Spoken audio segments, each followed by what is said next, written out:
What's up mga ka-Miking TV dyan? So, tatry na nga natin paliparin ang ating DJI Spark. So, sisit na natin. Yo, puging-pugi. Ito yung ating DJI Spark.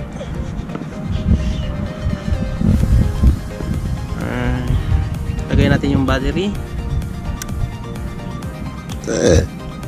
Tapos, lagyan muna natin lagyan natin yung extension ng paa kasi hindi pa ako marunong nitong DJI na to. So, para hindi maano yung camera. Maiwasan nating masira yung camera. Hindi sumayad. So, tapos na natin yung paa. Tapos, sibukan natin yung kanyang ilisi. Tapos, ang ating cellphone.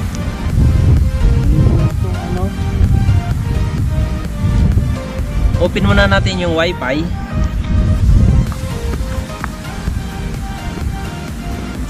Connect natin to. Itong cable. Connect natin dito sa cellphone. I-attach natin dito. So, na-attach na natin. Open natin yung antenna. Open natin ang drone. Tapos open natin yung application. GoFly.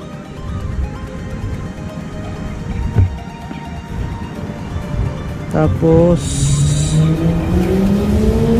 hanapin lang natin yung beginners mode. I-on ko lang yung beginners mode para hindi tayo lalayo. So, i-record ko na yung camera. Ayan, start na. So, ready to fly.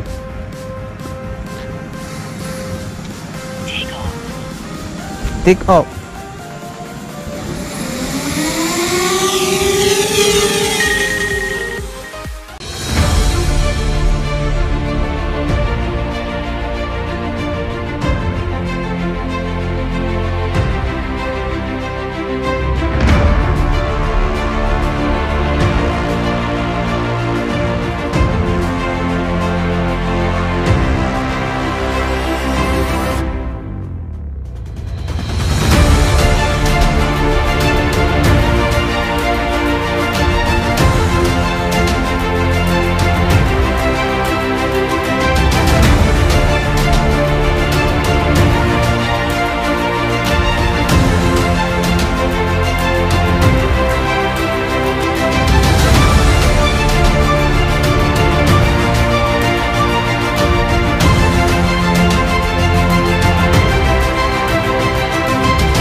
Hello guys, so na-try na nga natin. Medyo kailangan ko pang mag-practice nito pag pilot ng drone kasi bihira lang kasi ako magpapalipad ng drone. Kahit apat na ang drone ko hindi naman ako lagi nagpapalipad. So more practice pa tayo. Kailangan kong practice ang maigi. Papraktisan ko ulit yung luma kong drone kasi mas matagal ang flight time noon kaysa dito sa Spark. Wala pa siyang mga 13 minutes nalulubat na siya. Yung sa GSRC ko na F11 Pro umaabot siya ng 25 minutes, so mas mahaba yung flight time mo, mai-enjoy mo yung pagpapilot mo.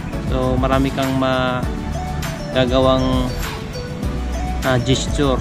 So yun na lang, maraming salamat. Bye bye.